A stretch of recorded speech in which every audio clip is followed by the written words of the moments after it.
Arms એક્ટના ગુનામાં છેલ્લા 2 વર્ષથી નાસ્તા ફરતા આરોપીને એસઓજી ક્રાઇમ બ્રાન્ચની ટીમે ઝડપી લીધો છે।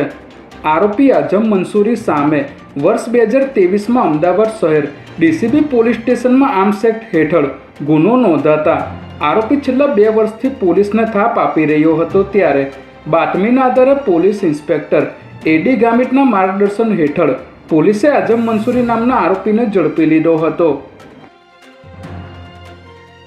હાલ રાજ્યમાં ઉનાળાની શરૂઆત થતાં કાળઝાળ ગરમી પડી રહી છે, ત્યારે ગુજરાત હાઈકોર્ટના નિર્દેશ અનુસાર ગુજરાતભરની તમામ નીચલી કોર્ટના વકીલોને 4 મહિના સુધી કાળો કોટ પહેરવામાંથી મુક્તિ આપવામાં આવી છે, જેને પગલે રાજ્યની તમામ જિલ્લા તાલુકા કોર્ટો, ફેમિલી કોર્ટ, ટ્રિબ્યુનલ્સ અને મજૂર અદાલતોમાં વકીલોને કાળો કોટ પહેરવામાંથી મુક્તિ મળતા રાજ્યભરના વકીલોમાં રાહતની લાગણી ફેલાઈ ગઈ છે।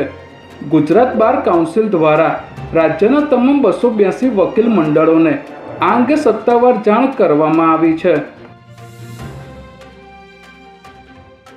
મુખ્યમંત્રી ભૂપેન્દ્ર પટેલ દ્વારા આજે સત્તાધાર 4 રસ્તા પર નવનિર્મિત ઓવરબ્રિજનું લોકાર્પણ કરવામાં આવ્યું છે। મુખ્યમંત્રી ભૂપેન્દ્ર પટેલ દ્વારા અમદાવાદ મ્યુનિસિપલ કોર્પોરેશન અને ઓરડાના 1098 કરોડના વિકાસ કાર્યોના લોકાર્પણ અને ખાતમુહૂર્ત કરવામાં આવ્યા છે, ત્યારે પશ્ચિમના સૌથી વ્યસ્ત ગણાતા એવા સત્તાધાર 4 રસ્તા પર બનાવવામાં આવેલા ફ્લાયઓવરને આજે લોકો માટે ખુલ્લો મૂકવામાં આવ્યો છે।